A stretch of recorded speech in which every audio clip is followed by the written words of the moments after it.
हरे कृष्ण कृष्ण कृष्ण हरे हरे, हरे राम राम राम हरे हरे।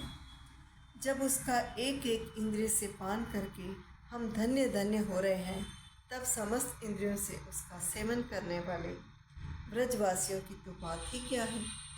प्रभु, इस व्रज भूमि के किसी वन में और विशेष करके गोकुल में किसी भी योनि में जन्म हो जाए, यही हमारे लिए बड़े सौभाग्य की बात होगी, क्योंकि यहाँ जन्म हो जाने पर आपके किसी न किसी प्रेमी के चरणों की धूली अपने ऊपर पड़ ही जाएगी।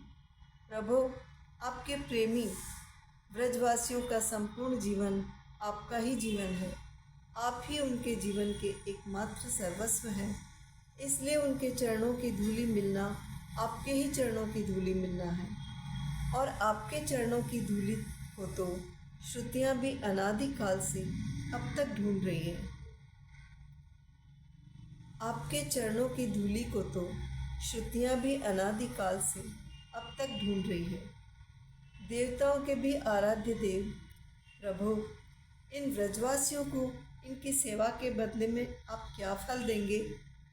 संपूर्ण फलों के फलस्वरूप आपसे बढ़कर और कोई फल तो है ही नहीं। ये सोचकर मेरा चित्त मोहित हो रहा है। आप उन्हें अपना स्वरूप भी देकर उड़े नहीं हो सकते, क्योंकि आपके स्वरूप को तो उस पूतना ने भी अपने संबंधियों आघासुर, बकासुर आदि के साथ प्राप्त कर लिया, जिसका केवल वेश ही साध्वी स्त्री का था, पर जो हृदय से महान क्रूर थी। फिर जिन्होंने अपने घर, धन, स्वजन, प्रिय, शरीर, पुत्र, प्राण और मन सब कुछ आपके ही चरणों में समर्पित कर दिया है, जिनका सब कुछ आपके ही लिए है, उन व्रजवासियों को भी वही फल देकर आप कैसे उऋण हो सकते हो? सच्चिदानंद स्वरूप श्याम सुंदर, सच्चिदानंद स्वरूप श्याम सुंदर, तभी तक राग द्वेष आदि दोष चारों के समान, तभी तक राग द्वेष आदि दोष चोरों के समान सर्वस्व अपहरण करते रहते हैं। तभी तक घर और उसके संबंधी कैद की तरह संबंध के बंधनों में बांध रखते हैं, और तभी तक मुंह पैर की बेड़ियों की तरह जकड़े रखता है, जब तक जीव आपका नहीं हो जाता। प्रभु, आप विश्व के बखेड़े से सर्वथा रहित है, फिर भी अपने शरणागत भक्तजनों को अनंत आनंद वितरण करने के लिए पृथ्वी में अवतार लेकर विश्व के समान ही लीला विलास का विस्तार करते हैं। मेरे स्वामी, बहुत कहने की आवश्यकता नहीं।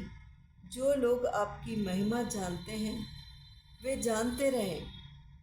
मेरे मन, वाणी और शरीर तो आपकी महिमा जानने में सर्वथा असमर्थ है। सच्चिदानंद स्वरूप श्री कृष्ण, आप सबके साक्षी हैं, इसलिए आप सब कुछ जानते हैं। आप समस्त जगत के स्वामी हैं। ये संपूर्ण प्रपंच आप में ही स्थित है। आपसे मैं और क्या कहूँ?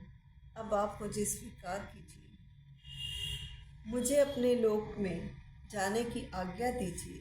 सबके मन प्राण को अपनी रूप माधुर्य से आकर्षित करने वाले श्याम सुंदर, आप यदुवंश रूप कमल को विकसित करने वाले सूर्य हैं। प्रभु, पृथ्वी, देवता, ब्राह्मण और पशुरूप समुद्र की अभिवृद्धि करने वाले चंद्रमा भी आप ही हैं। आप पाखंडियों के धर्म रूप रात्रि का घोर अंधकार नष्ट करने के लिए सूर्य और चंद्रमा दोनों के ही समान हैं। पृथ्वी पर रहने वाले राक्षसों के नष्ट करने वाले आप चंद्रमा, सूर्य आदि समस्त देवताओं के भी परम पूजनीय हैं। भगवान, मैं अपने जीवन भर महाकल्प पर्यंत आपको नमस्कार ही करता रहूं। श्री सुखदेव जी कहते हैं, परीक्षित, संसार के रचयिता ब्रह्मा जी ने इस प्रकार भगवान श्री कृष्ण की स्तुति की। इसके बाद उन्होंने 3 बार परिक्रमा करके उनके चरणों में प्रणाम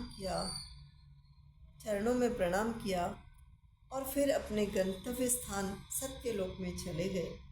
ब्रह्मा जी ने बछड़ों और ग्वाल बालों को पहले ही यथास्थान पहुंचा दिया था। भगवान श्री कृष्ण ने ब्रह्मा जी को विदा कर दिया और बछड़ों को लेकर यमुना जी के पुलीन पर आए, जहाँ वे अपने सखा ग्वाल बालों को पहले छोड़ गए थे। परीक्षित, अपने जीवन सर्वस्व प्राण वल्लभ श्री कृष्ण के वियोग में यद्यपि 1 वर्ष बीत गया था, तथापि उन ग्वाल बालों को वह समय आधे क्षण के समान जान पड़ा। क्यों न हो, वे भगवान की विश्व मोहिनी योग माया से मोहित जो हो गए थे।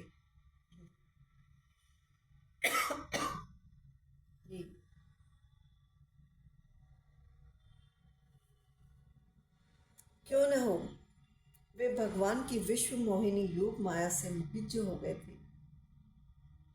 जगत के सभी जीव उसी माया से मोहित होकर शास्त्र और आचार्यों के बार बार समझाने पर भी अपने आत्मा को निरंतर भूले हुए हैं। वास्तव में उस माया की ऐसी ही शक्ति है। भला उससे मोहित होकर जीव यहाँ क्या क्या नहीं भूल जाते हैं।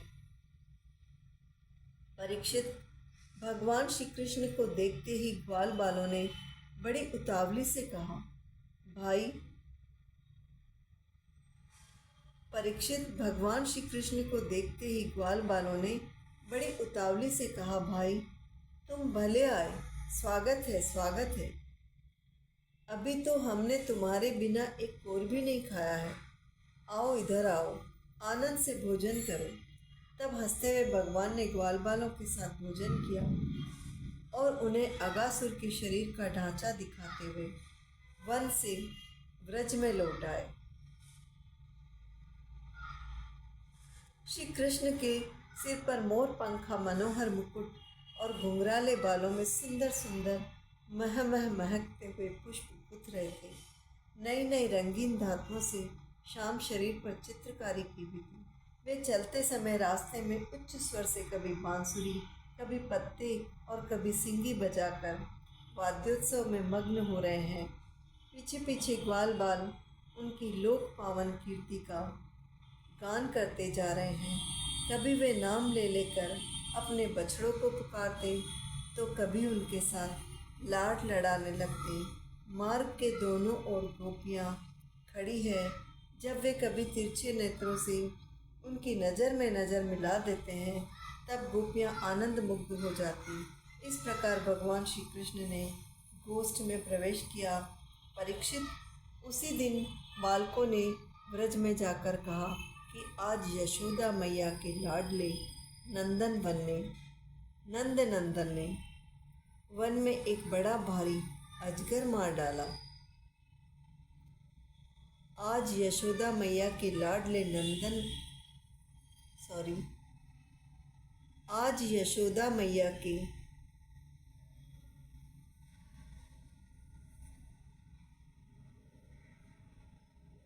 हरे कृष्ण कृष्ण कृष्ण हरे हरे, हरे राम राम राम हरे हरे।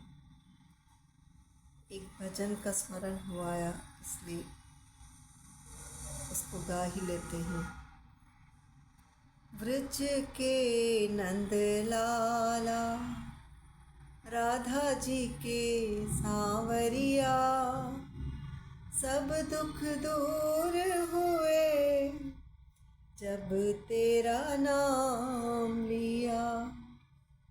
ब्रज के नंद लाला, राधा जी के सांवरिया, सब दुख दूर हुए जब तेरा नाम लिया। जब तेरा नाम लिया, जब तेरा नाम लिया। परीक्षित, उसी दिन बालकों ने व्रज में जाकर कहा कि आज यशोदा मैया के लाडले नंदन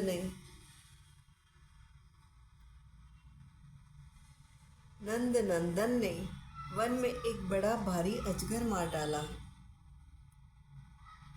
और उससे हम लोगों की रक्षा की है। राजा परीक्षित ने कहा, ब्राह्मण, व्रजवासियों के लिए श्री कृष्ण अपने पुत्र नहीं थे।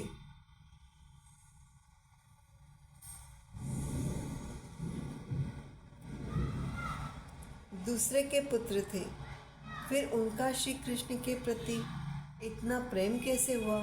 ऐसा प्रेम तो उनका अपने बालकों पर भी पहले कभी नहीं हुआ था। आप कृपा करके बतलाइए, इसका क्या कारण है? श्री सुखदेव जी कहते हैं, राजन, संसार के सभी प्राणी अपने आत्मा से ही सबसे बढ़कर प्रेम करते हैं।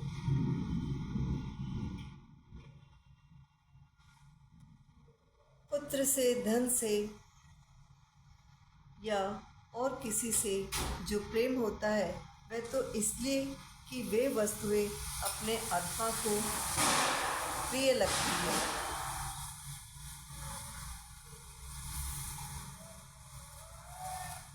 राजेंद्र,